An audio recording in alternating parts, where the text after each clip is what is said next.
আসসালামু আলাইকুম বন্ধুগণ। এনসিপিকে কি ক্ষমতা হারানোর ভয় ধরেছে? তারা কি ধরনের বক্তব্য দিচ্ছে?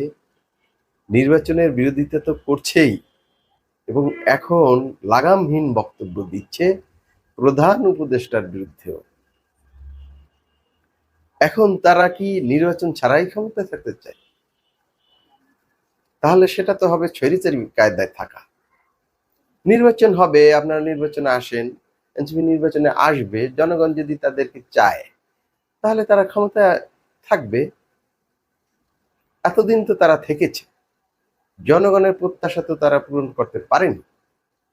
তারা তাদের নীতিতে একদম অটুট থাকতে পারেনি বা থাকেনি। বিভিন্ন বদনাম তাদেরকে ঘিরে ধরেছে। আর এখন কি সব লাগামহীন বক্তব্য দিচ্ছে নির্বাচন বানচাল করার জন্য। নির্বাচন হবেই এটা ভেবে তারা খুব সারিয়ে ফেলেছে মনে হচ্ছে। ভালো থাকবেন সবাই। আসসালাম।